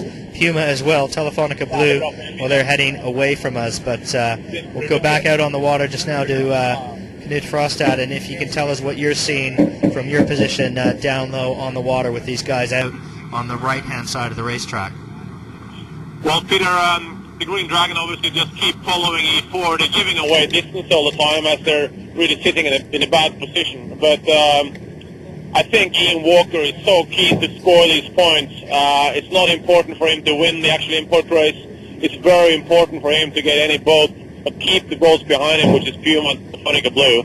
And if he can score a second place there, it's a major achievement for Green Dragon and very important points for them. So I think he's kind of more happy keeping the guys behind him than actually focusing on E4 and letting E4 just slip away just ahead of him. So, but as I speak, I would say that Ericsson 4 is actually having a right-hand shift now, more pressure, and the breeze is shifting a little bit to the right, which is going to give them a really good position after the attack. What do you think? I have Axel Magdal with me from Ericsson 3. How do you think the plans are right now? Yeah, I think E4 is looking very good right now with the shift and pressure, and it's interesting, the fog rolling in, and right now Green Dragon is tacking away, so that's interesting for sure. Yeah, with Green Dragon just tacking now, which could look a little short of ley line, it might be that they think it's too far away to the actual ley line, but I think we also saw a right-hand shift as I speak, and that right-hand shift might make it for them so they can actually lay the mark. If that happens, obviously, Telefonica Blue is not going to look very flash. Well, and of course, if Green Dragon can lay that mark by tacking first, it may just actually lead around here, but that's a long way off at this stage, Mark. That's right. It's a pretty aggressive move from Ian Walker there, rather than just going out, following Ericsson 4 and coming back in on starboard behind them. They've opted for the slightly early attack, tacking before them, hoping that with this right-hand shift and a little bit of extra pressure perhaps, they can lay the mark from underneath them. Now, it's going to be difficult to tell for the next minute or so while both boats get back up to speed, but as we're looking at it on the tracker, it looks to me like it's a pretty good call from the Green Dragon. And Telefonica Blue as well, looks like they may have come back into this a little bit. They're certainly getting up closer again to Green Dragon and Ericsson 4. And Canute, we are seeing that now as they start their speed build. It's a long way out, and of course plenty of shifts can happen between now and then. But as both Ericsson 4 and Green Dragon do their speed build, it looks like Green Dragon might just be able to lay this mark. Yeah, I agree with you, Peter. I'm just behind Green Dragon. I can tell you they are pointing above the mark as I speak. So if this breeze stays all the way to the mark, they've done a great job and they've tacked right in the shift there with good pressure. But it only needs the wind to drop a little bit, and they're going to be struggling. So, but as I speak, they're clearly pointing above the mark. And they are bow forward. We can see on the tracker that they're actually probably a full length or two ahead of Ericsson 4 in a straight line terms towards the mark. Ericsson 4 also pointing at the mark, and the lateral distance between the two boats is closing. So the Dragon just popping out in front here, and that's a fantastic move from Ian Walker and his guys. They've gone from a very solid third to the lead at this top mark if they can hold this angle. Well, it's all coming together. We're on board now. If you're watching on .tv, we are on board with Telefonica Blue. They were the team that was perhaps struggling the most on this second upwind leg. They rounded in second place, but they were very slow going through that leeward gate, and they've done nothing but fall back since then. That being said, it looked like they may have been making a bit of a gain. They look like they're going to tack well short of ley line here, unless they've got some kind of a shift that we don't see yet, Mark. Yeah, I think they must know something we don't, because that looks a very odd place to tack at the moment. If they can lay from there, then they're in pretty good shape. But if they can't, it's an extra couple of tacks. So it's going to be interesting to see how this sets up in this final few hundred meters towards this top mark. And then there's poor old Puma out on the right-hand side of the racecourse. They're just rolling in their code zero now, going into attack. They are at the margins of the racecourse. They're the closest boat to us. We've got a nice view of them in the media center here, but it looks like they've got a long way to go behind Ericsson 4 and Green Dragon. And Telefonica Blue, Mark, certainly on the tracker, it doesn't look like they have any hope of laying that mark. So we will need to find out maybe after the race what the thinking was behind that tack, because as you said, it does seem like a very strange one to put in. Green Dragon, Canute, it looks like it's getting a little bit tighter, that ley line for them now. Yeah, it is a very tight ley line, but I think they have, as long as they have the pressure, they can work itself up. And when I'm looking at them right now, I'm just behind them, just a boat length behind them, and they, at the moment, they're pretty comfortable making that upwind mark. So I think that's going to work out for them. as we speak, but things can change. And I think Telefonica Blue realized that there's a pretty massive shift that's come in from the right-hand side, and they were almost forced to attack. And then they might be hoping that the breeze is going to shift back at some stage, and that's going to give them a possibility to get in front of Puma again. So, as you say, strange place to attack, but they've taken a big loss heading out to the left when the breeze really filled in from the right with a nice right-hand shift. But as I speak, Green Dragon is still laying the mark. And they're going to get around that mark, I think, at the first boat, which is going to be a fantastic story. It's almost like somebody had edited this advance. Well, looking at Ericsson 4 on the tracker, of course, Ericsson 4 just up to weather of Green Dragon, and if the Dragon is able to hold on and get around here ahead, Mark, Ericsson 4 is going to be in a position to be all over them on this run. That's right. It's still a long way to go. There's one leg left, and it's still pretty light air, so the Green Dragon has got plenty on to hold this all the way to the finish line, but so far they're sailing pretty well. You know, they've nailed both. There's been two big shifts on this beat. One, the first one to the left, the second to the right, and Ian Walker and his boys have nailed both of them. So they're in tune right now. They've got the momentum, and I think they'll be pretty confident about holding this down the run.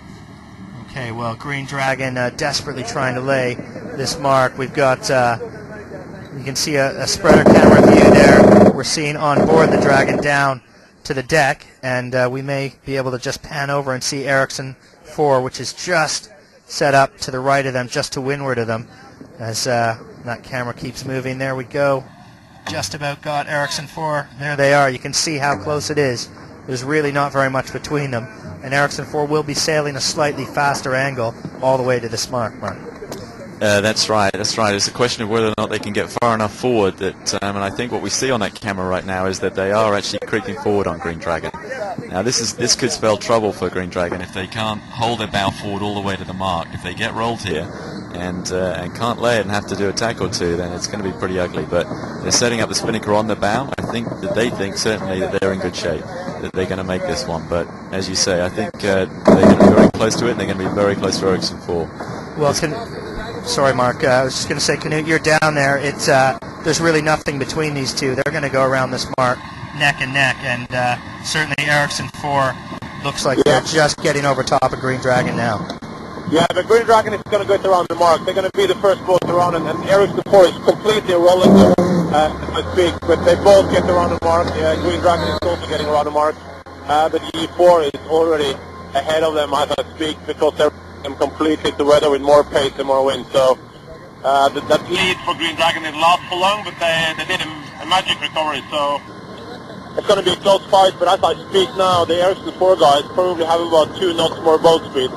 And by the time the Green Dragon gets the speed up, they'll be at least a boat length or 2 behind Ericsson 4. All right, so we'll maybe give that mark rounding to Green Dragon by a second, if not less than a second, but certainly immediately after getting around the mark, Ericsson 4 back into the lead on this final run down to the finish for these first two. Now further back in the fleet, Mark, we've got Telefonica Blue and Puma in a real fight for third place here, and it's been a bit of an ugly race at times for both of these guys. That's right. Telefonica Blue in contention for the lead at one point, but now back wrestling for to avoid last place with Puma, and Puma coming in from the right along the line of Ericsson 4 and looking in pretty good shape for the mark. Telefonica Blue still have one tank to do, and so we've got a really close cross, and then we've got a tank from Telefonica Blue, and then we've got a big speed build for Telefonica Blue to try and get going again down the run. So we've really split this up now into 2 separate match races. Ericsson 4 and the Green Dragon on starboard going away from the mark on the final run for first place, and Telefonica Blue and Puma approaching the Wimmer mark in a battle for third and fourth. Well, there we go. We've got Ericsson 4 in the lead over Green Dragon as they start to make their way down. It's the final run to the finish now. They've got a mid-course gate to negotiate before they get there, and these two really can just, we've seen enough shifts and differences in pressure that you wouldn't maybe want to say this, Mark, but I think these two can really focus on each other now, and Telefonica Blue and Puma, they're a long way back. They're a long way back, and they've got a very crucial cross coming up right now. We're holding with Telefonica Blue here on port, and on the tracker it looks like they are not going to get across in front of Puma. Telefonica Blue is attacking as I speak there, Mark, so they'll set up the lure, and they must be confident about laying the mark, and Puma probably went a bit too far. But with the speed Puma has, it's going to be interesting to see if Puma does exactly the same thing that Telefonica Blue as Ericsson 4 did the Green Dragon, because it's not going to take Puma long now. They're both on starboard tack now. Blue is almost still in the water, and Puma is just rolling over them. And now the big question for, are they going to be rolled before the mark? Because if they roll before the mark, they'll really struggle to get around that mark. Yeah, Puma romping in on starboard here with plenty of pace. They've overstood that mark a little bit, and they're probably going 3 or 4 knots faster than Telefonica Blue right now as they approach this top mark. We can't quite see Telefonica Blue in the picture, but on the tracker, Puma's making inroads pretty quickly to her. And I would say that we do have an identical rerun of theirs, Telefonica Blue, in the frame now. So Puma going to go over the top exactly as Ericsson 4 did to Green Dragon before them at the windward mark last time. Yeah, so, if not more emphatically. Absolutely, more emphatically. I think Telefonica Blue had to tack there, but it was a real tough ley line. They had a very, very slow final approach. In fact, you can see their headsail backing there just on the left-hand side of the frame as they shoot this mark. They're going to be desperately slow, and Puma are going to have a good lead here. Telefonica Blue have put themselves into the back of this fleet here, I'm afraid. And you can see how slow they are. Go ahead, Knut. Yeah, no, that was pretty interesting. I mean, it's so tempting to try to do what Blue did, you know, setting up the leeward. And if they had crossed behind the Puma, they would have probably been in a much better place now. But that's in hindsight. Interesting, in the front here now, we have a split with Green Dragon and Ericsson 4, because Ericsson 4 jived and Green Dragon just continued quite far, actually, from E4, so certainly a big split. And the other interesting thing as well is that this race has slowed down from the first round, which means we are running up against the time limit here as well. In fact, these guys, as far as I know, they have a 90-minute time limit on this import race, which means they only have another 12, 15 minutes or something to go to get to the bottom mark. And that will be the real race now, is one against time. 90 minutes to complete the race. The race starting at 10:40 local time. So they are starting to get up against it. They've got somewhere just over 20 minutes now to go. At Ericsson 4, they've made their drive, they've made their move, and their lead looking fairly good here, Mark, from what we can see on the tracker. Green Dragon also just coming out of their drive now to head for the gate. It looks like they're pretty much on ley line for that gate, Mark. And once they get there, they're halfway down. They've still got half the leg to go. That's right. I think we saw how crucial this final jibe for the gate was last time, that actually staying in the pressure was perhaps a little bit more important than a fully accurate jibe in terms of the ley line for this gate. So it's a question here of who's actually picked the best pressure on this port jibe as they go down towards the gate. At the moment, Green Dragon's still probably just accelerating a little bit from that final jibe, headed down towards the gate on port. Ericsson 4 leading them. It looks pretty comfortable on the tracker right now, but Green Dragon maybe a little bit bow down, looking pretty good with the pressure. We'll see how this sets up once they get through the gate. Well, Telefonica Blue as well, very slow going around that mark, but it looks like they're trying to work their way a little bit inside of Puma. I don't know how well that's going to work out for them yet. It's still fairly early there, but we have kind of two races within races here, one between Ericsson 4 and Green Dragon, the other between Puma just leading Telefonica Blue around that windward mark for the second and final time as they head down on the run. But Ericsson 4 really looks like at this point in time this race is theirs to lose, but Green Dragon will be piling on the pressure. That's right. I mean, it's just all win for Ian Walker here. He's already getting points on the guys that he's competing against for the overall, and right now he's up in second place in this import, which is going to give him plenty of points going forwards into the overall contest. So he's really on a hiding to nothing here. First or second here is great for him. They've got a comfortable lead on Telefonica Blue and Puma, and those are the guys that really will not be happy right now, because what they're seeing is the overall leader step away from them with another full point here at the end of the day if it carries on like this. Well, Knut, we'll ask you for your observations in a minute, but we can say there's a 90-minute time limit now. The first downwind leg took these guys somewhere in the neighborhood of 17 to 18 minutes. They've got about that much time left right now, but of course they rounded the mark a few minutes ago. So if they can do it in approximately the same time it took them first lap of the course, it should be fine to get the race in. But it looks like it's going to be a little bit close. What are you seeing out there? How's the pressure holding up, and are they still making good speed? Well, I just got told here by Jack Lloyd, the race director, that Puma's got a rip in the bottom of their spinnaker. I'm not sure if you guys can see it from your cameras, but if they have a rip, and it looks like they had one, that could be pretty detrimental, because if that sail has a rip from the foot and upwards, it could split the spinnaker in two. But now from our side, it looks like we still have pretty pressure all over the race course, though, so I think we're going to have the guys finishing the leg in due time, but just in due time. For this time limit. Interesting, Puma waited also quite long, and Telefonica Blue has jived on quite earlier for them, but I hope for Puma's part that sail is going to hold all the way to the finish if it's got that grip in the foot.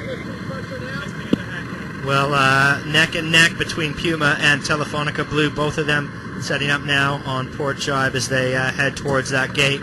We've got Green Dragon and Ericsson 4, and whilst we were saying Ericsson 4, it looked like they had a nice lead. Certainly, in terms of lead through the gate, it's not going to be very big. Now, but I think their lead on the course towards the finish is maybe a little bit bigger than it is through the gate. But it's going to be pretty close coming through this gate, Mark. Yeah, it certainly looks like Green Dragon actually will just sneak through this end of the gate before Ericsson 4. But looking at that angle, I mean, the angles are deceptive, but certainly looking at that shot, a helicopter shot there, it looks like they're getting let down inside. If anything, they've actually put having said that, they've actually put their bow up on the tracker, and I suspect that what's going on here is that they've got good pressure and they're just going a little faster through the water than Ericsson 4.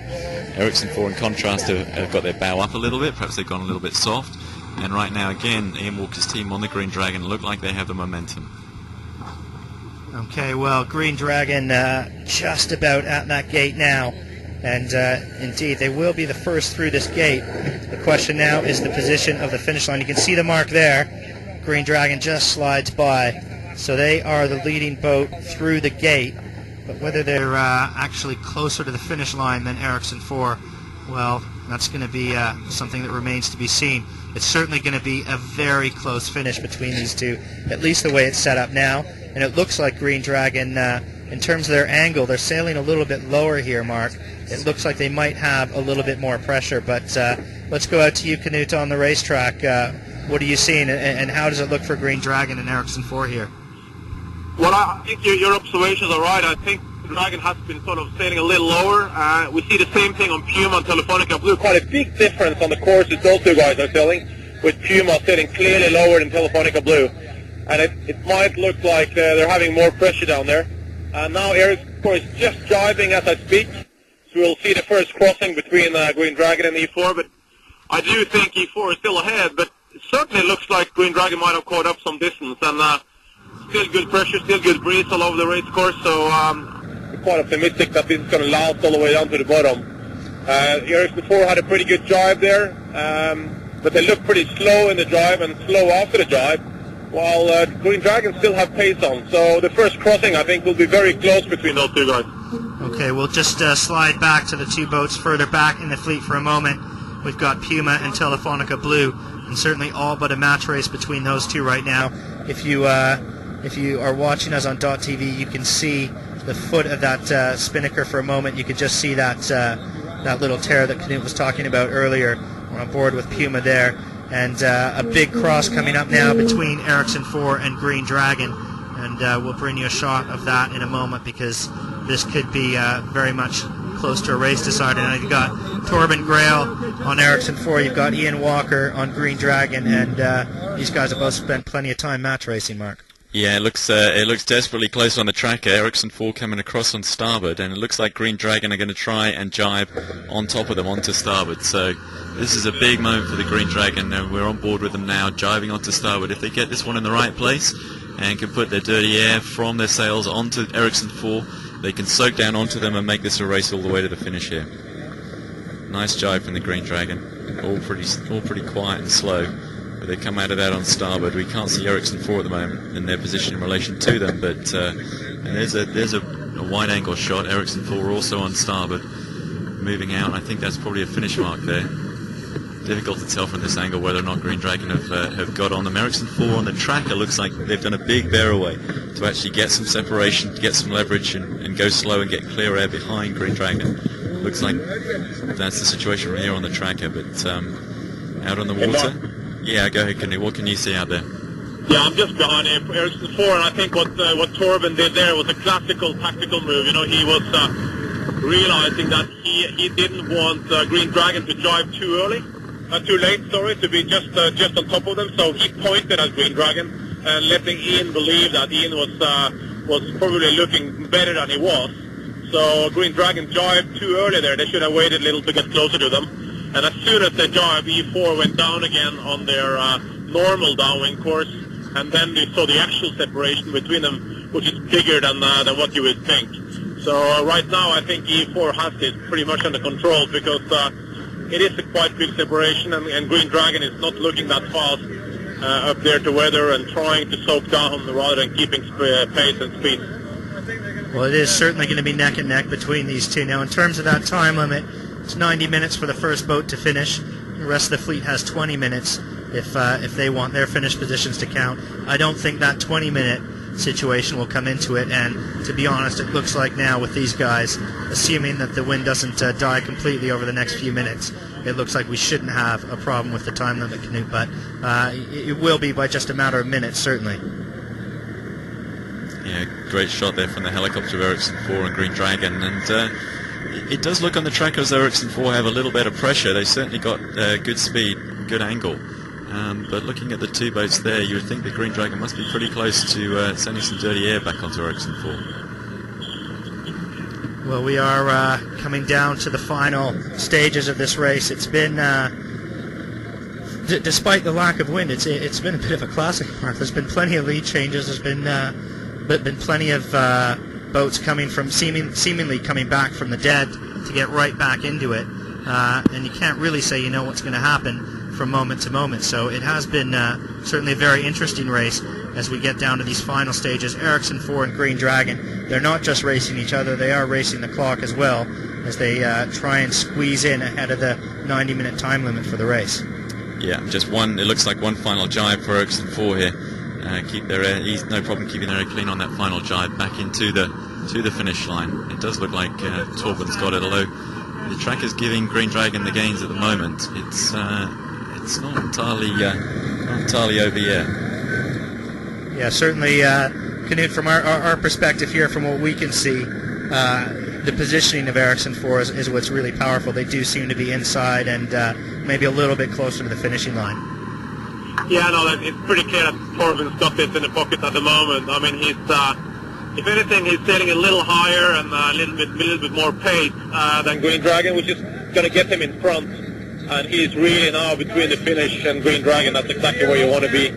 Whatever Green Dragon does, Torben can meet that and answer and follow up on it tactically. So it seems to me that the Green Dragon guys are really slowing down a bit. They've been soaking a bit to try to close the separation with E4, but they paid for it, and they're certainly further behind, I think, than they were at the crossing. Okay, well, we'll probably stay with you in terms of pictures with these two leaders, but we'll just bring you a bit of an update. Puma and Telefonica Blue both through that leeward gate, and really the situation not unlike the ones ahead, where Puma is set up a little bit just on the outside, analogous to where Green Dragon is, Telefonica Blue to where Ericsson 4 is, although maybe not quite as bow forward. That one looks like it could be very, very close still, Mark. Yeah, it looks on the tracker anyway that Puma would be giving Telefonica Blue some gas. The angles are very tight, and the apparent wind's a long way forward, so you need to be quite a long way forward of a boat to be giving a gas and giving a bad air. Puma may have got that. Green Dragon never quite did, I don't think. Okay, well, the guys on Green Dragon and Ericsson 4, they must be coming up close to where they need to make that final drive into the finish line now. Yeah, they're close. I still think they have a little to go, because it is going lighter here at the moment, which means the driving angles are getting wider as well, so they'll have to go further. But obviously for Torben, it doesn't really matter how far he goes, as long as he has Green Dragon where they are right now. He can just keep going, and if he drives at exactly the same time, he knows that he's going to be that distance in front of them. So I think you'll find that Ericsson 4 will not be the first one to drive here. They will wait till they are clearly on their line, and then unless Green Dragon drives earlier. Yeah, the only bad thing that can, sorry, the only bad thing that can happen here for Ericsson 4 is not to be laying this this line when they jibe, and there they go on the helicopter shot there, going into the jibe now. They must be confident they're headed down to the finish on this port jibe once it's complete. So they've just really got to get through this jibe in good shape, and it's going to be another import race win for Ericsson 4, I think. Now, the Knut, from where we are on the tracker, the other guys look like they've got better pressure, and you know, they're both sailing straight at the finish line now. Green Dragon maybe needs to look over their shoulder there a little bit. They knew, and you know what happened is that the breeze really dropped here, and Green Dragon dropped the spinnaker in the drive and went straight to code zero. That was a very bold move. That's going to be interesting to see how that pans out, because that means that the breeze have dropped significantly for them. And to go for the code zero there, that's going to be a bold move, because if they have any problem to work themselves down to the line, it's going to be difficult to do it with a code zero. But it is interesting with this boat, if the wind drops enough, the code zero works really well. But it seems to me that both Green Dragon and E4 are not going to have any problem to get down to the line. And I think the move with Green Dragon there was probably to try to keep some more pace through the drive, as they had a new sail set right after the drive with the code zero. But from my position, I'm just on the finish line right now as we speak, and Ericsson 4 look pretty clear ahead, and they look like they have this one sorted out, pointing at the line right now with good pace. And I would say that Green Dragon also equally are safe from Puma. Okay, well, Green Dragon certainly just looking over their shoulder there as the guys make a charge in from the right-hand side of the race course out to the left of Green Dragon sailing downwind. And certainly Puma, if not Telefonica Blue, both making some pretty good speed here, Mark. Yeah, that's right. They've come in nicely at the end, and this is going to make them look a lot better than they did at the Windward Mark for sure on these final splits, but I don't think it's going to make any difference to the points. Ericsson 4 perhaps now into that pressure that Puma and Telefonica Blue have come down with. They've borne away a lot here nicely, had some good speed into the line at the finish. I think we're just about to see Ericsson 4 any moment get this gun for the first import race in Qingdao. Well, Ericsson 4 just coming up to the finish here, and a great race, another great race by Torben Braille and company. There's the finish signal, a win here for Ericsson 4 in the first import race in Qingdao. Green Dragon, well, they're going to slide in not very far behind, just about to make that final bear away for the finishing line now. And then we've got a bit of a race between Telefonica Blue and Puma here, because it looks like Telefonica Blue at maybe the favored end of the finish line, certainly as they're pointing at it right now, Mark. Yes, that's right. At the moment they're going a little higher on the tracker anyway relative to Puma, so it's going to be really tight between these two. Certainly on the tracker it looks like. We can't see helicopter shot of that at the moment. Helicopter on, Green Dragon crossing the line there in second place, furling the code zero away, and here we go back to Telefonica Blue and Puma coming into this final. It's going to be pretty close here, actually, I think. I wouldn't want to call this one at the moment if I was on Puma or Telefonica Blue. Okay, Knut, are you out there on the water? What do you see out there? Because for us, looking at the angle of the finishing line, it looks like this one might be very close. Yeah, right, Peter. I mean, it could be a close one, but I would be surprised if Puma is not clear enough ahead. But as you say, Telefonica Blue is working themselves down, and it really depends on what happens to the breeze close to the finish line. We saw the breeze dying close to the finish line for the other guys, and if that happens, it's going to be really tricky for Puma, because they will lose so much speed in that drive. And Blue is really working itself down and soaking down at the moment, so if Blue has any chance of making it down to the line, Puma's going to struggle, because I'm pretty confident that Puma will have the drive to get down to that finish line. Okay, well, we will keep our eye on that one. We can tell you that Green Dragon finished 37 seconds behind Ericsson 4, so not a bad margin there for the Dragons, especially considering where they were at some stages earlier in the race. A second place finish is something I think they'll be quite happy with. We're on board with Puma right now as they approach the finishing line. We've got a few hundred meters to go yet, but certainly it is very, very close between them and Telefonica Blue, although, Mark, I think the guys on Puma might just sneak away with this one. Well, the jibe's going to be the key thing if they have to do it, and we can see the finish boat there, but not the pin, the other end of the line. So if Puma are getting in on this jibe, then I think they've got that third place. But if they have to jibe, Telefonica Blue could well come into the picture. Well, very Yes, close yeah. here in this fight for third place. There's the boy right on the bow, so Puma tried desperately to soak in here. They're going pretty slowly. You can see the guys holding the boom out. So Kenny Reed just soaking it right down here, trying to carry his momentum and his VMG, get him across this line without actually putting the giant in. You can see him looking over his shoulder, trying to see Telefonica Blue has still got really good pace as they come in here. Blue laying it easily in one go. I think, did I hear a gun or not? It doesn't look like they've, I think they finished it on Puma at this stage. Knut, what are you seeing out there? It looked to me that Puma was ahead, but I was not really well positioned. I had a boat in front of me.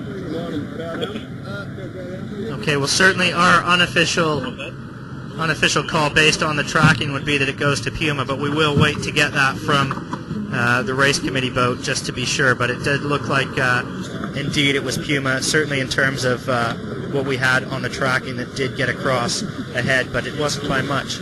Margin between the two would be just a few seconds, certainly. But we will wait to make that call. Go ahead, Knut. Yeah, that was Puma. That was the head of Telefonica Blue, just ahead. So Puma got the third place and Telefonica got fourth place in that race. So that's not really been a good day for Bauerbeck. He started off in pretty good shape, but he's ended up in last, and the gap between him and Ericsson 4 has moved out again. It's really they closed it up into this previous leg coming into Qingdao here, and Torben Grail just come back with the reply punch almost immediately with a win in this, and Telefonica Blue in fourth right now.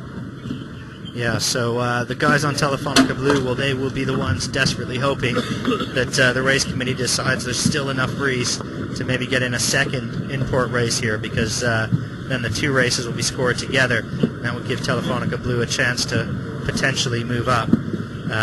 Time limit is not a problem, and it does look like they probably will try, but maybe we'll go to you, Knut, to find out what you're hearing from the race committee in terms of race 2.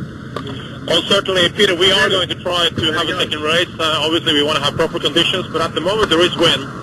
We've got to be careful about the time limit, obviously, with the 90 minutes. We're not that far away on this first leg, first race, so for the second race, either we'll have to shorten the course a little bit if it stays with this wind direction or wind speed, or we'll see the market if the conditions change.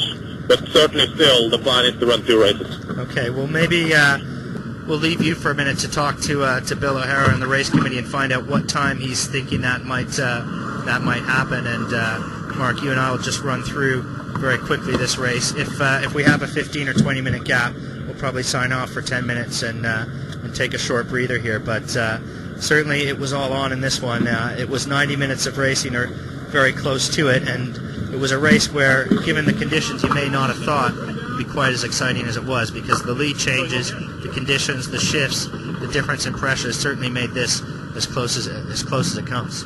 Yeah, it did, and with the boats being difficult to manoeuvre, they're locked into going in one particular direction. It makes it a real... They have to pay heavily every time they tackle jibe, so they do get themselves into situations where they're split tacks and someone's going to gain, someone's going to lose.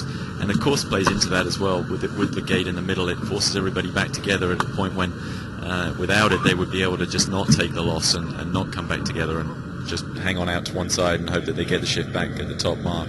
So the course helps us get some pretty interesting racing, I think, the way it's set up, and it's certainly delivered today, because in these conditions you wouldn't think there would be much action, but in fact it's been full on all the way around for 90 minutes. Yeah, certainly plenty of action there. Now the winner overall, Ericsson 4, winning this race. Green Dragon second place. Puma in third, just by a hair over Telefonica Blue, and that's the standings right now.